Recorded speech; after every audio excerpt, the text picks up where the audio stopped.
नमस्कार दोस्तों and welcome back to my channel जहां आपको मिलता है सिर्फ और सिर्फ एंटरटेनमेंट। और आज मैं लाया हूं अल्टीमेट ब्लैक पैंथर का सेकंड इशू। तो यार वीडियो पे नए हो तो वीडियो को लाइक कर देना और चैनल को सब्सक्राइब कर देना।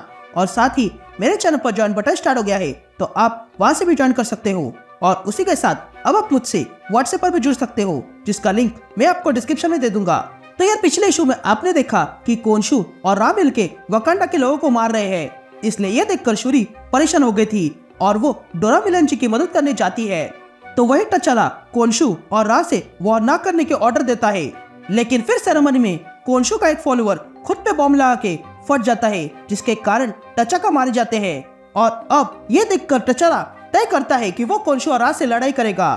तो अब आगे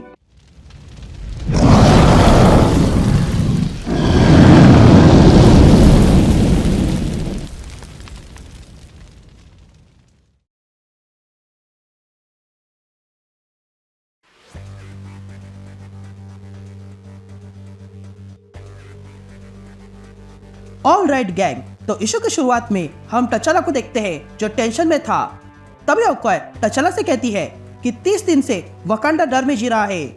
मैं जब लोगों में होती हूँ तब उनका डर अनुभव कर सकती हूँ। जिस पर टचाला ओकोय से कहता है कि मैं इस बीमारी को जड़ से मिटाना चाहता हूँ और ये वॉर हमेशा के लिए खत्म कर दूंगा। जिस पर ओकोय टचाला से कहती है कि वे लोग वॉर से नहीं डरते हैं बल्कि तुमसे डरते हैं। यहाँ हम वकांडा के गार्ड्स को देखते हैं जो टचाका के मरने के बाद जिस किसी पर उन्हें शक आता है उन्हें वे लोग पकड़ के कारागार में डाल रहे थे, जिसके कारण वकांडा की आम जनता परेशान हो चुकी थी। इधर टचाला तैयार होने लगता है और ओकोय से कहता है कि हमारी जनता में कुछ ऐसे लोग हैं जो हमारे शत्रु की सेवा करते हैं, इसलिए उन्हें पकड़कर मैं हमारी राज्य की सुरक्षा कर रहा हूँ। जिस पर ओकोय टचाला से कहती है कि तुम अब भी दुख में हो और गुस्से में हो और ये गुस्सा तुम्हें इसलिए आ रहा है क्योंकि तुम डरे हुए हो।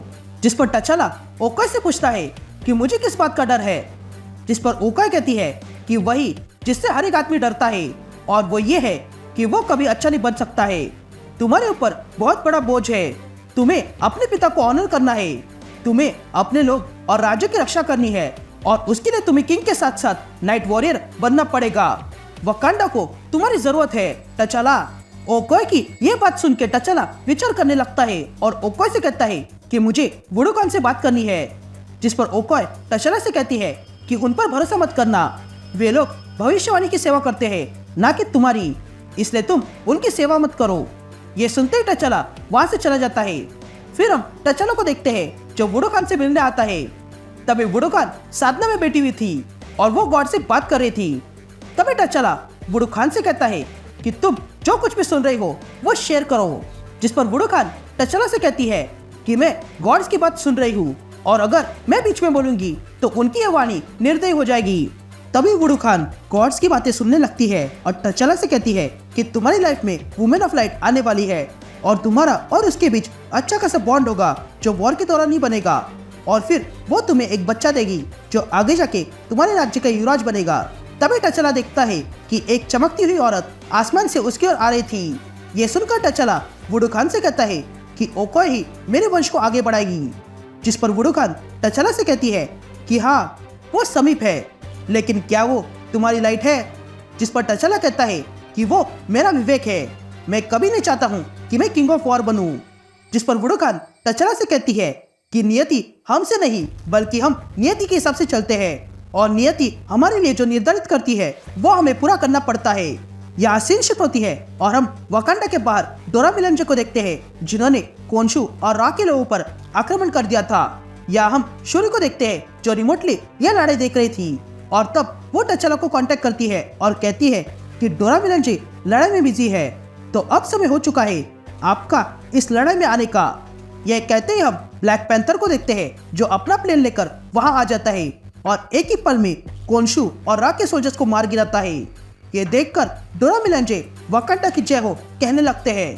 तभी उस प्लेन का द्वार खुलता है जिसे देखकर सारे डोरा मिलांजे अपने घुटनों पर बैठ जाते हैं और तब ब्लैक पैंथर बाहर आ जाता है। यहाँ हम कोनशु और रा को देखते हैं जो कभी मेकर के काउंसिल के मेंबर्स थे। तभी वे दोनों किसी औरत को कांटेक्ट करते हैं। तभी कोनशु उस औरत से कहता है कि तुम्हारी जानकारी के कारण हम जीत पाए। जिस पर वो औरत कोनशु से कहती है कि मैंने वकांडा को धोखा दिया है। मैंने तुम्हें अंदर जाने का रास्ता दिया था, फिर भी किंग की मृत्यु कैसे नहीं हुई?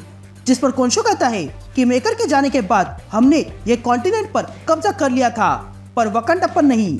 जिस पर रा कहता है कि इसलिए हमें उनकी कमजोरी जाननी होगी ताकि हम वकांडा को तोड़कर रख सके और किंग को भी।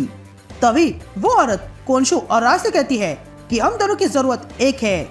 मैं चाहती हूँ कि ये वॉर चलता रहे और इस वॉर में मैं तुम्हारी आंखें हूँ जो वकांडा के अंदर है।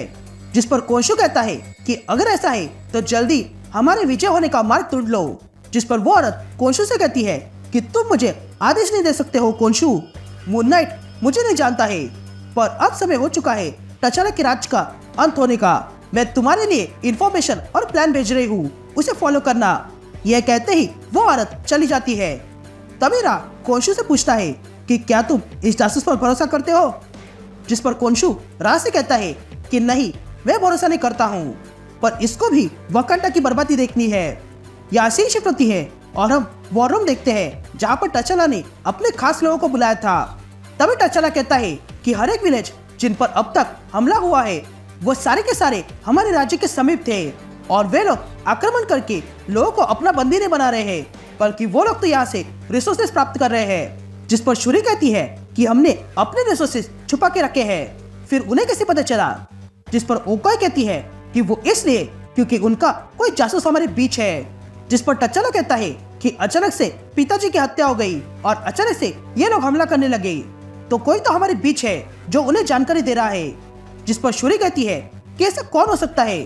जिस पर ओकाई कहती है कि गद्दार वो होता है जिसे जरूरत से अधिक लालसा होती है।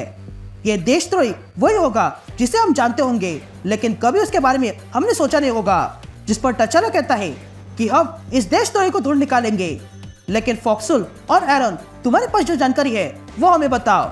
जिस पर फॉक्सुल कहता है कि हमें लगता है कि हम जानते हैं कि ये कोंशु और रा कहाँ पर है। जिस पर एरन कहता है कि ये लोग हर बार अपनी जगह बदलते हैं और कुछ इस तरह हमने उनका पता किया और हमें ये जगह मिल गई। इस जगह पर पहले जानवरों का आना जाना था, लेकिन अचानक से यहाँ पर कोई जानवर नहीं आता है, तो हो सकता है यह उनका नया अड्डा हो। ये सुनते ही तचाला कहता है कि वे लोग अगर यहाँ है तो मैं उन्हें अकेले ही मिलूंगा। जिस पर वे दोनों जासूस तचाला से कहते हैं कि हम जासूस हैं, हमें जाने दो। जिस पर तचाला उन दोनों को मना करता है और कहता है कि एक गद्दार पहले ही वकांडा में घूम रहा है, इसलिए मैं चाहता हूँ कि तुम मेरे परिवार का ध्यान रखो, और अगर इस जगह पे कोई जानवर नहीं जा सकता है तो आज इस जगह पर पैंथर जाएगा। यह कहते ही तचाला ब्लैक पैंथर बन के निकल पड़ता है। तभी शुरी तचाला से कहती है कि आपको अकेले नहीं जाना चाहिए था। जिस पर ब्लैक पैंथर कहता है कि मैं अकेला नहीं हूँ, तुम भी मेरे साथ हो। जिस पर शुरी कहती है कि मैंने आपका प्लेन इनविजिबल कर दिया है, लेकिन आपको संभल के रहना होगा। जिस पर ब्लैक पैंथर कहता है कि मैं चुपके से उन पर ध्यान रखूंगा और फिर तुम डोरा मिलांजे को भेज देना। लेकिन तभी उनका सिग्नल ब्रेक होने लगता है और फिर सिग्नल कट हो जाता है। यहाँ हम देखते हैं कि किसी ने ब्लैक पैंथर के प्लेन पर हमला कर दिया था, जिसके कारण ब्लैक पैंथर का प्लेन क्रैश हो जाता है। तभी ब्लैक पैंथर उस प्लेन से बाहर आता है और देखता है कि उसके सामने कुछ लाइट्स थी जो अगले पल हट जाती है, और ब्लैक पैंथर देखता है कि उसके सामने कोंशु के गार्ड्स खड़े थे जो अगले पल ब्लैक पैंथर पे अटैक करते हैं, जिसके कारण ब्लैक पैंथर कमजोर पड़ जाता है। लेकिन तभी आसमान में बिजलियां कड़कने लगती है और अचानक से उन सारे कोंशु के गार्ड्स पर बिजलियां गिर जाती है। तभी तचाला खड़ा हो जाता है और देखने लगता है कि ये किसने किया, और वो उस औरत को देखकर समझ जाता है कि ये वही वुमेन इन लाइट है। और तब हम भी तचाला के साथ देख सकते हैं कि वो औरत कोई और नहीं बल्कि स्ट्रॉम है, और यहीं पर ये इश्यू कंटिन्यू होता है।